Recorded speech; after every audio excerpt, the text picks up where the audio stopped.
organize a library of artist books, and we brought some books extra which were for sale. And I must say I'm quite impressed by the room over there with all different projects from different horizons, but it feels there's a common understanding on what it means to make artist books and try to figure out how they circulate. I'm gonna introduce briefly what we do and where I come from. I started as a photographer actually in the early 90s, 93, 94,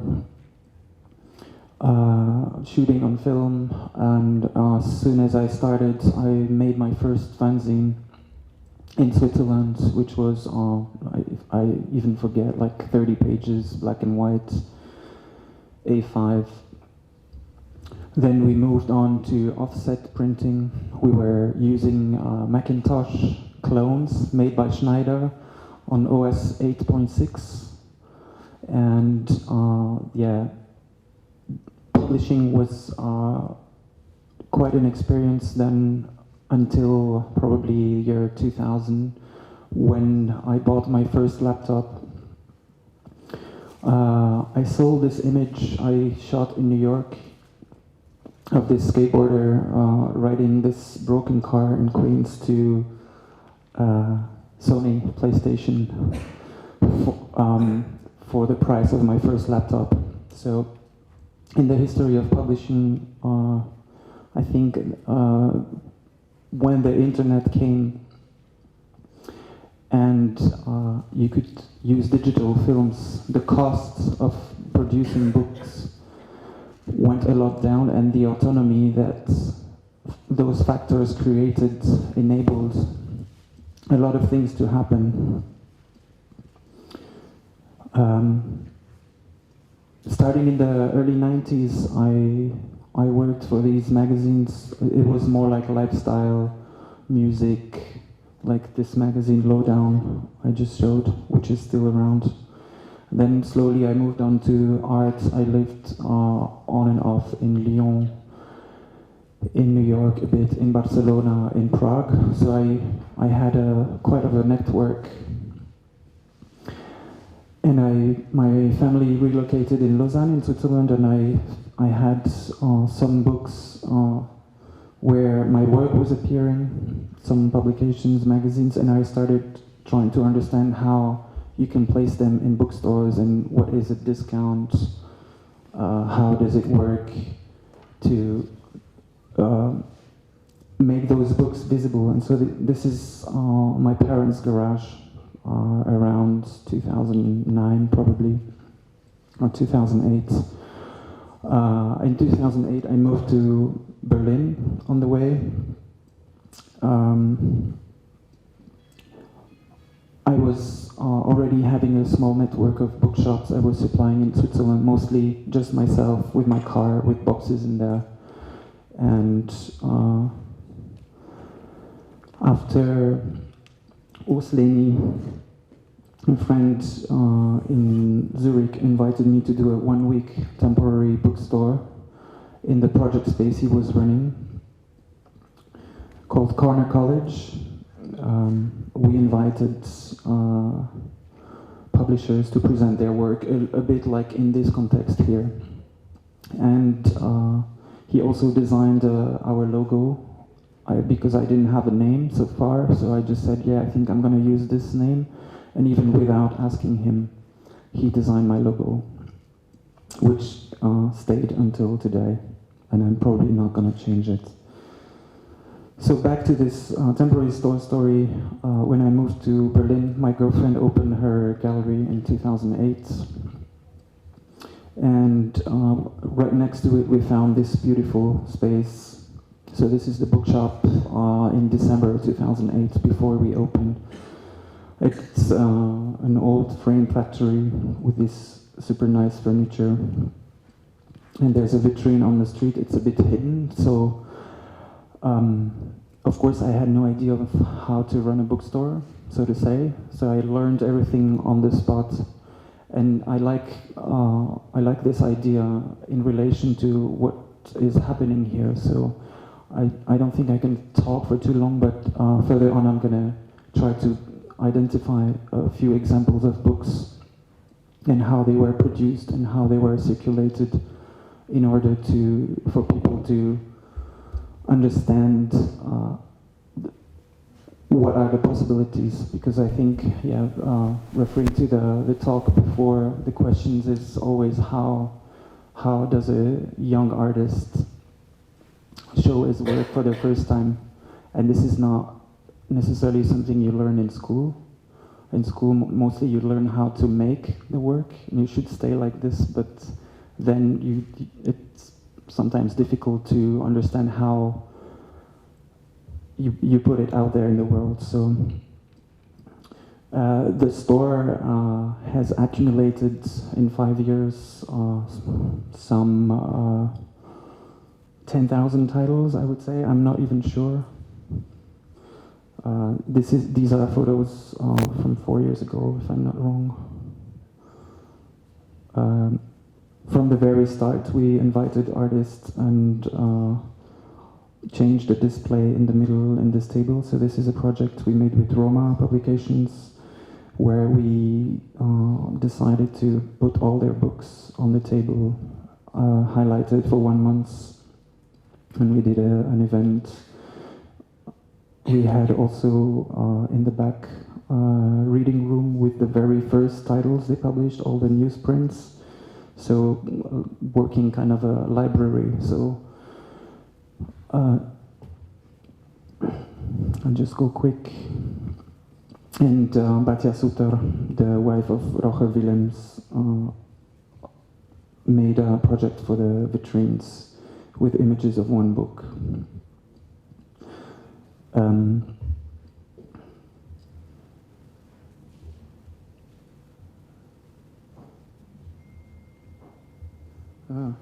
What's the matter here?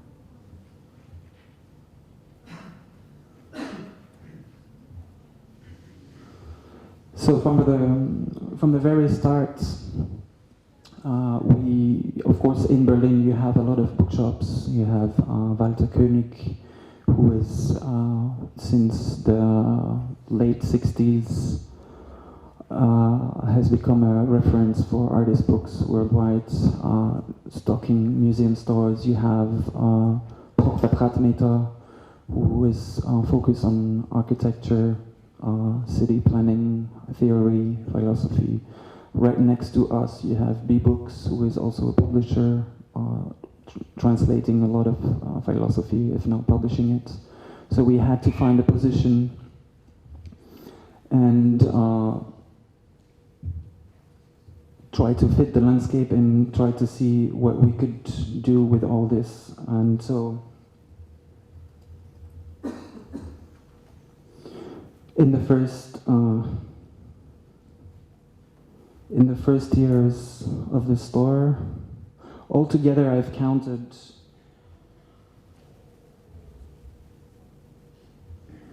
in these 5 years we've hosted or co-hosted about 700 events. There's just a text archive, whatever, it's really long, like all this info is on the websites. And in the first years we didn't have so many books in the store, so we were emptying the bookstore and inviting publishers, something like inspired by Publish and Be Damned, maybe, or I mean not anymore nowadays because it got so big, but the New York Art Book Fair, and you could compare it to this event this weekend where you have people coming from Berlin, from Istanbul, from Ukraine, and they all meet, and they of course all use the internet. But what matters in the end is to see the books physically. And so from the start, of course, this book fair, we did it twice, and then after that, there were so many book fairs, and we could not do it anymore because the store got too full, so it was too much work to empty it for one weekend. But from the very start, we've used our blog, where we post stuff we like, stuff we distribute.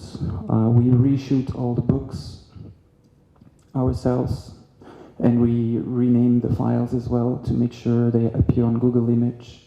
And this was started on a WordPress platform. So to reiterate what was said in the talk before, for a young artist is always making a book is the most democratic way to access the world and visibility, because you're not going to walk up to a gallery and show your portfolio. Nobody will accept to see it.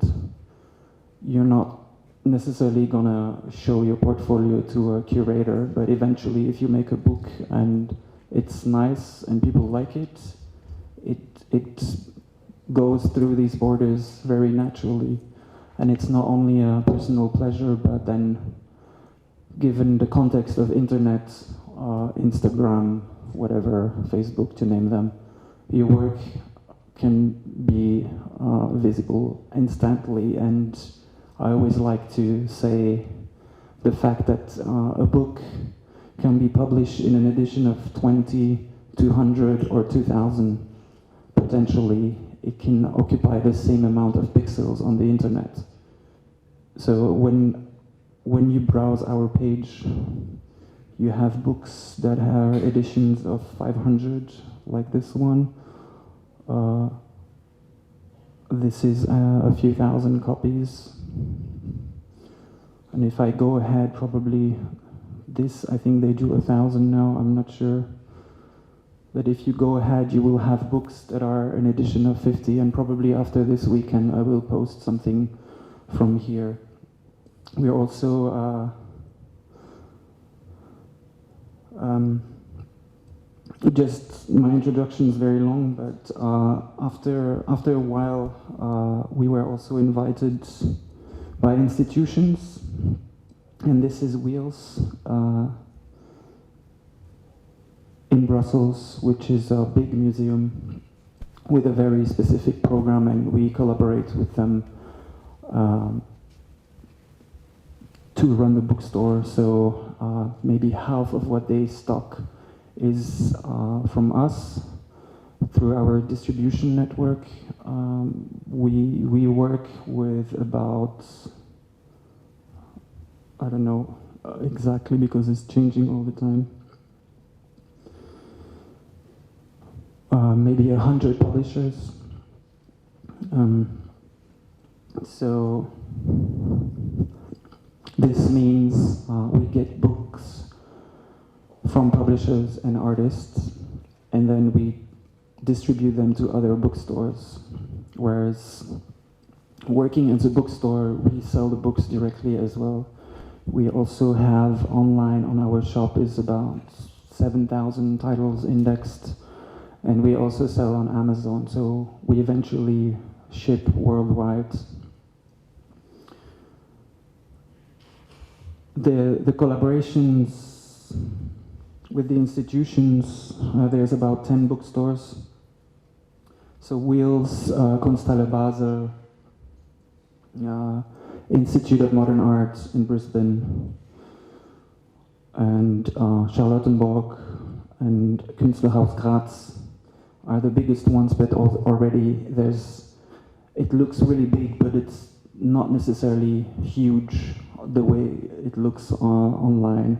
So for example, in Australia, we have shipped maybe 300 kilos of books to start the project. In here, we have shipped 130, 3 boxes of 30, plus we took some stuff on the plane. And some of the books will stay here for the library projects. A small box of books will go to Istanbul. Hopefully another box will go to Kiev. And with this, it's just a matter of describing that, of course, we do trade business with, so to say, quite big publishing houses. Not the biggest ones, but we distribute Moose, for example, or Spectre Books, who make 50 books a year. But we also work directly with artists, and this is clearly inspired by Art Metropole or Printed Matter, who were created in 70s, late 70s, 80s, and who are some of these key places where all these books circulate.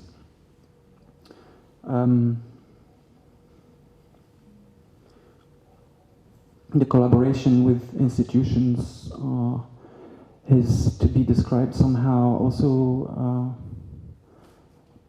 it reminds me of, I didn't really experience it directly, but from the punk scenes or music scenes or anything like football fans exchanging stuff through mail order. I think these ingredients didn't change nowadays.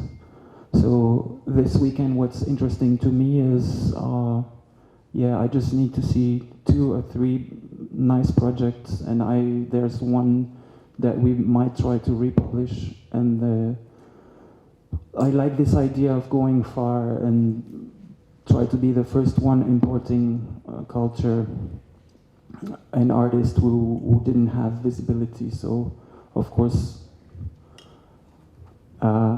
it has to work economically behind this, and sometimes the book selling can be a very difficult and tiring process. And you always have to juggle between what you like personally, what the audience likes, and all the rest, all the paying taxes, shipping costs, books getting lost, books not getting paid, etc. But I think the internet enables some kind of a new wave of distribution, and in the last years, the book distribution system is very established, and the people, for example, we compete with are there for like 40 years. But in the last years, you have producers distributing their own books or hosting their own events, and the information circulates really fast. And before, you would have the artist, the publisher, the distributor, the bookstore, and the reader, and it would be less of a reality that somebody becomes all of these all together. Of course, you can say no, because Printed Matter or Walter Koenig have been doing this since the beginning. But compared to normal book trade and to all the books you have in the other hall, it's also different people who are the middlemen and who decide what is sold or not.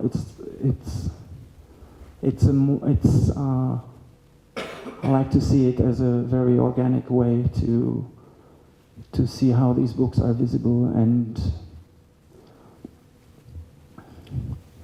for example, in the institutions where we run the bookstores, we don't have gifts or we don't have bestsellers. It's just the selection we like. It's matching the program. We do it as precise as possible and exhaustive as possible. But then in the end, the audience comes, and when a good bookseller stocks a book, he will not order 20 or 30. He will order mostly 2 or 3. Sometimes he already knows who's going to buy it. So with this reference, you could see it's still going back to mail order, where the process was just longer. I'm going to show a few books, and how long should I go? Like 20 minutes more or something? Yes. Yeah. So I thought I'm happy to answer questions anytime. You can interrupt me, but I thought it should be motivating for people if I show a few books and what the economy behind them is.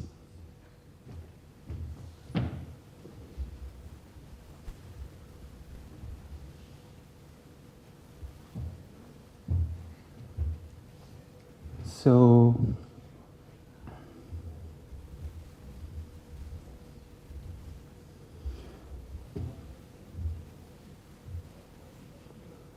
Erik van der Weijden is a Dutch artist, but he lives in Brazil, in Natal, which is near Recife, so it's like the northern part. So this is a very remote place, and of course he sits a lot in front of his computer, and it's one of the artists, the contemporary artists I know with one of the highest production of books. Most of them are his own work. All of these? Yeah. Oh, really? And a lot of these are in the library, so you will see them. I just thought it's interesting to show these two projects because they are printed in Brazil.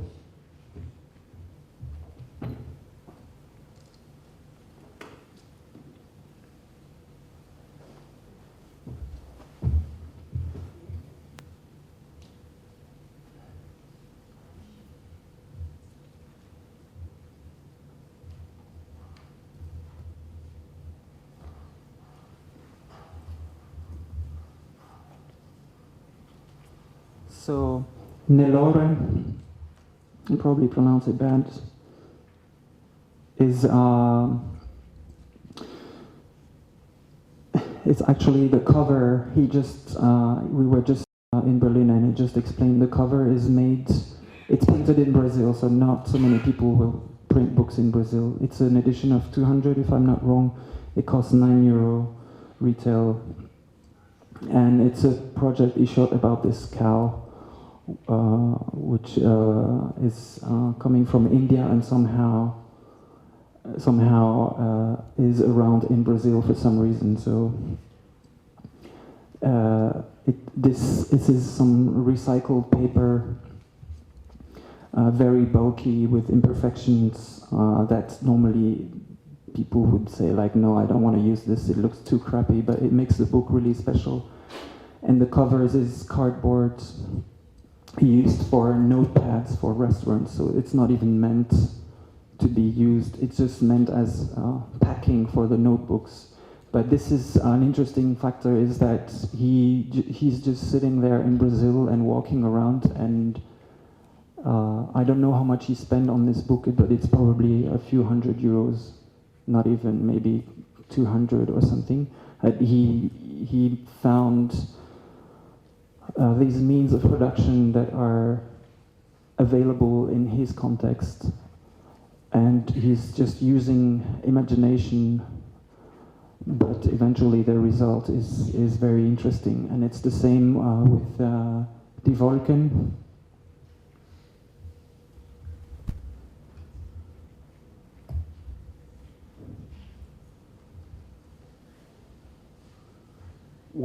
Where he used photos he found online, and it's 3 times the same book but in a different color. You could buy it separately, but ideally you should buy the 3 books, and eventually you might want to give one to your friend or something like that. And this is also a very lo-fi newsprint production. He probably went to the local newspaper printer and outsourced a way to print those books. So the only challenge was then to ship them to Europe, but eventually with the normal post, it's kind of a risk, but since the value is not so high, we received, I think 50 or 80 copies, maybe 80 sets. And yeah, his books sell pretty well. And he's actually, didn't want to show this. He's actually living from selling books, partly. That's why he makes so many, sometimes too many, but don't tell him. I think, yeah, somewhere in my talk I wanted to include this as an example, which is, it's one of the classics, Ed Ruscha in the 60s, produced between 62 and 78 about 16 small books, and they were all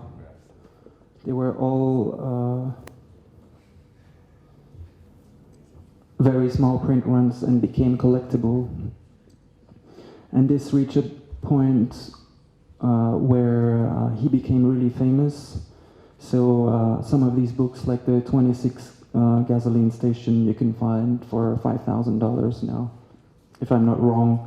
And the others you can find used copies, but I've never seen it for less than €1,000. You can tell me if I'm correct or not. And this is also then again an example of the artists just having ideas and using very normal means of production to create something. And of course it took a time, but after a while, looking back, they really became masterpieces. And this got to a point where in the last 30 years, about actually more than 100 artists have reused his books to pay homage or to reinterpret them, to reshoot the 26 gas stations somewhere else, but with the same amount of gas stations. So for my personal taste, it went a little bit too far, and it got almost a bit annoying to get another 26 gas station every 6 months. And it was funny because somebody wanted to make a show with 100 of them, and it was going so fast that it was already more than that. So eventually, it became a bit too crazy, and so to say, maybe potentially boring. But there's one thing which I just remember. Martin Park, a photographer, told me one day that everything has been done before, but not yet by everyone. So not yet everyone has done this 26 gas station.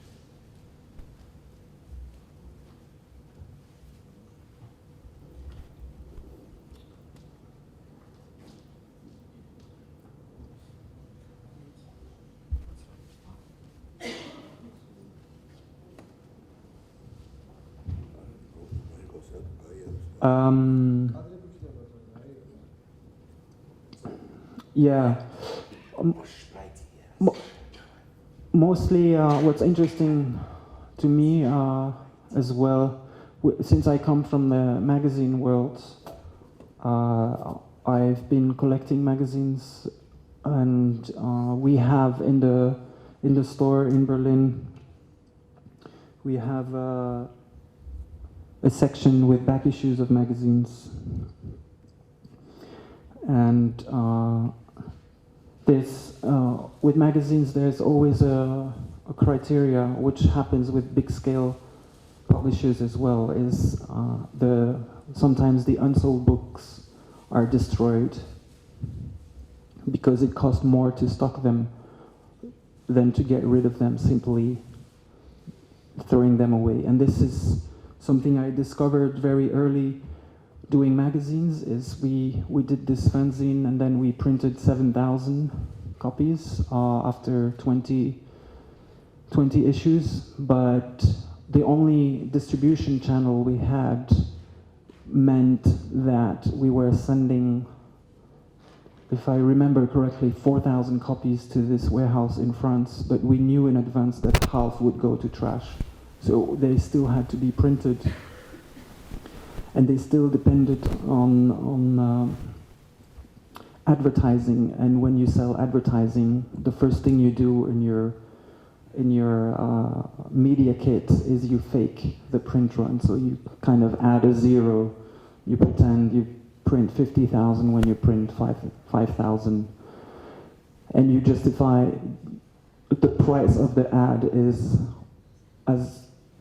defined by how many readers you have. So you need to have as many points of sale as possible, but this means it goes only one way.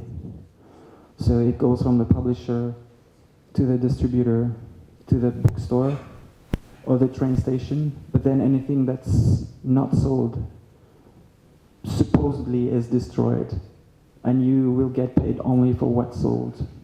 And this is why magazines go out of business frequently and still now. And of course, since 2008, the price of the ads dropped a lot. So now you actually have all these journals with a lot less ad, and when they are art journals, they also rely on funding. So there is a different economy. They don't necessarily have advertising in it, but they rely on funding institutions. Just the same way this event is made possible by few sponsors.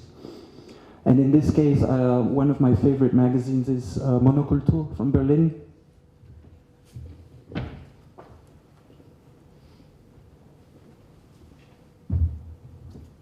And I like it because it looks like a zine, so eventually it's a bit difficult sometimes for the visibility of it, because booksellers think it's too small or it's only worth €6. But the concept is pretty simple.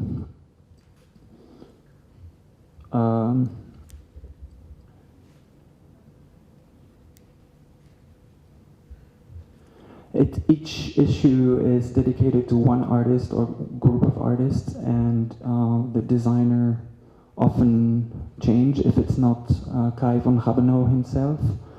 Sometimes he cannot find a designer, but so you will have a somehow similar size, but it's very experimental in the way it's folded, and some issues are with less famous people, so they print less. Some issues are reprinted up to 10,000, I think, when it's a famous fashion designer, and it's a mix of artists. I don't know, Marina Abramovic. The last one is James Nashtway, war photographer. There's an issue in collaboration with Bless, the clothing brand. There's an issue on Martino Gamper. And it's a very clear and simple concept, and it works really well because it's also not trying to cover everything that's going on. And this is the magazines we sell best are often like this, in the sense that they are not lifestyle magazines would try to portray the contemporary world, which is to me almost impossible to portray. They are more interesting because they are focused on one topic, and the audience is also quite identified. And for example, San Rocco is one of the most interesting one. There's the last issue on the table there. It's architecture, and it doesn't have a academic background. It's basically 3 architecture studios who got together and said, let's create this journal. And now they make a call for papers. People submit their work. Anybody can submit. And then they decide, okay, we publish this, that, and they copy edit the papers with the people. We actually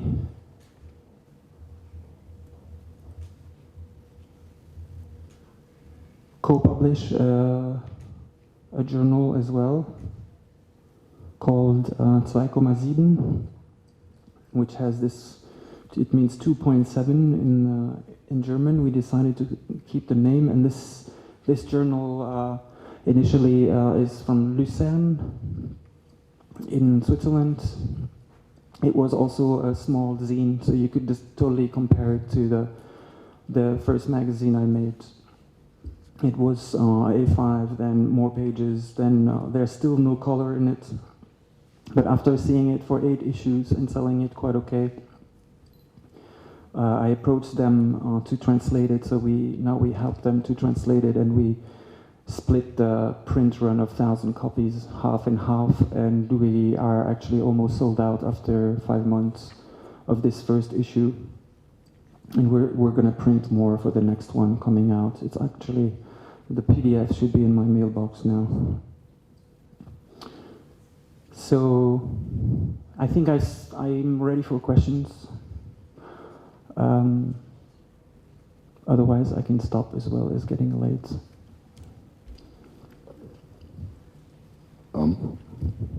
Any questions? Maybe I spoke too fast. I don't know.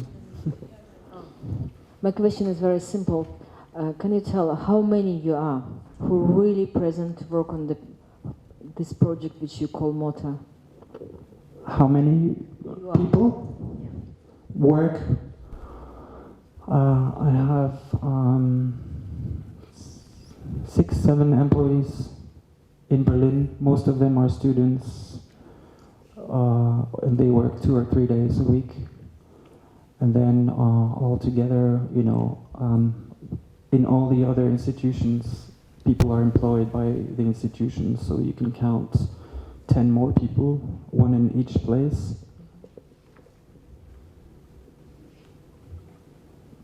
But they are all people doing a lot of stuff. So, for example, Cura Books is the publisher of Cura magazine, and in their basement, where their studio is, they also run a bookstore with a selection of titles. We supply them. So you could say it's 2 people, but they don't work for me, so to say.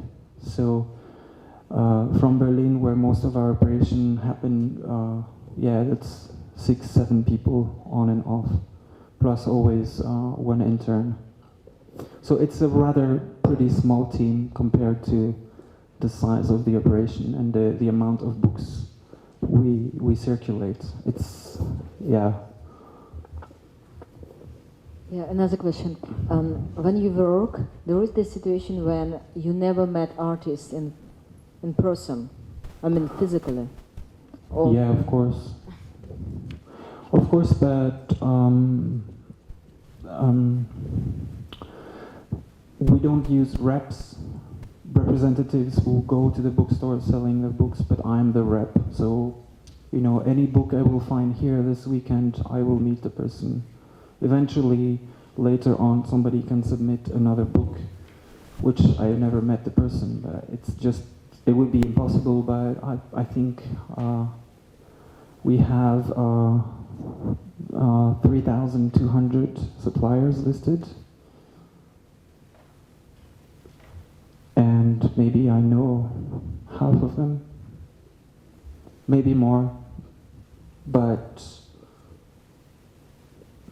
I never really tried to see exactly, but a lot of things happens. You have a lot of appointments that happen, like New York Art Book Fair is one of them, or Tokyo Art Book Fair. You actually meet and see a lot of people, and a lot of booksellers come to visit, and they want to see physically the books. And this is much different than you say the established book trade system, where people first list virtually the books, and they wait for orders, and sometimes it's very, very slow. So, for example, Misha Pidan was telling me he was trying to work with one of the biggest distributors for his Red Book, the one, the last years of communism. I forgot the name, but La Belle Époque. Yeah, and he was talking to these people for like 3 months, and by the time they said yes, his network is so big that 400 books were already gone, and so you could say, well, sorry, I have 100 copies left, I'm going to sell them myself. And so actually this weekend now I saw him, and I agreed to take on a few of the books he has in his program. And so this is how it happens, really. And I think it won't change so much. No, but it's fine. I'm just really was interested how it works. It's nothing to do with my commentary. Have it to be more personal contacts or just trying to recruit it? Yeah.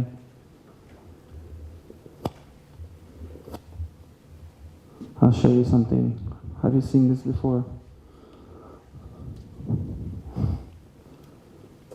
think you don't remember, but I was in Kiev last time and you gave me some copies of this, which I still have most, but I think we sold a few.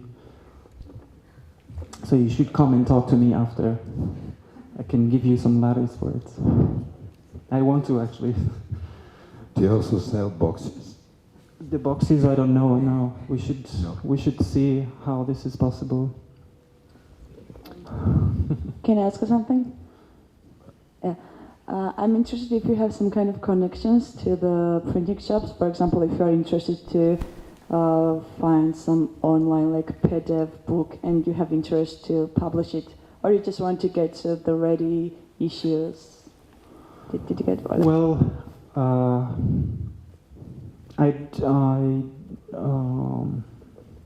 I don't look at unfinished projects. I can't physically. If I'm in the store in Berlin, there's about 5 people a day coming, and obviously, I'm just human as you are. So if somebody walks in and the book is not finished, or if they don't have a dummy, I just tell them to come back when it's finished. Yeah, I don't mean it is not finished. I mean it's published or not. Yeah, online version of the book. Well, there's one thing about publishing that most artists don't know is it will be quite rare that a publisher puts money into a book. Usually, books are related. The most classic form is they are related to a show, and there's a budget, or the artist has the money himself, and he will want to to invest it, and then he gives a certain amount to the publisher as part of the deal. But this is also a very big blur, because sometimes you have books published by institutions and they just sit there in the basement because the director or whoever spends the money doesn't want to give the books to the publisher, because sometimes the publisher just gives an ISBN and he says, I want 100 copies, 200 copies for free. That's the standard. So look.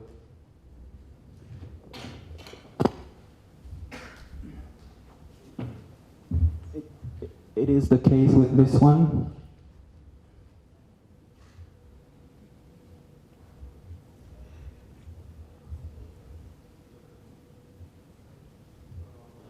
So Alexander Wolf is a artist I know who came, and one day he wrote me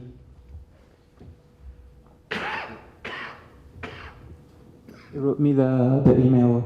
You can read here and you will see exactly what happened, because with this show basically he did this show in Kunsthalle Lingen, so there's a budget to do the show, and on this picture, you could, can you see that? Yeah. You could, he did this big mural with his work. You could climb up here, and from that window,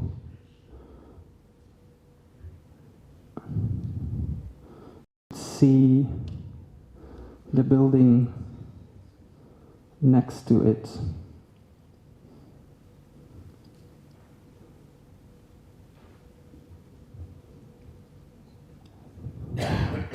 With that picture,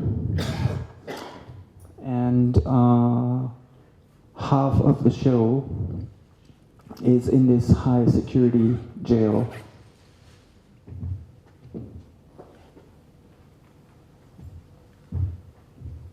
So initially I published only artist books. We did like about 20 titles this year, but they're all very specific, and he kind of knew I would be interested in this because it's not your average exhibition catalog where you will open it, you will have the introduction from the curator and maybe an essay, and then you will have installation views. And this is a hybrid situation, which is actually the title of my talk today as well, where he figured out in front of this building there's a high security jail. And so he applied to make an exhibition in the jail. And so the only way to see the works is this catalog in the end. And he went himself and shot the images with a film snapshot camera. And For this project, he printed 1,000, and I get 300 copies for free. Just giving an ISBN and working a bit on the editing with him, but it's well, of course, I'm distributing the books, and it's not that I put all the money in my pocket. I have to work with it. But this is a common way where exhibition catalogs happen.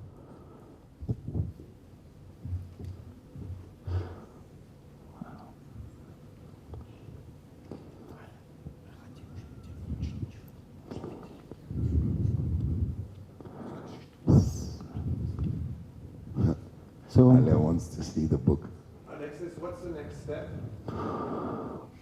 the next step, well, we're. If I'm smart enough, I should make a non-profit and apply for funding because we're fully commercial. So it's a lot of efforts to still run it. But I have the advantage of being my own distributor, and also through these institutions, I was hesitating a long time to publish, but now whenever we publish a book, we know it's going to be available. We're not going to compete with the biggest people, but I can feel they sometimes feel threatened what I do. Not for the right reasons, but in the end, it's just business. So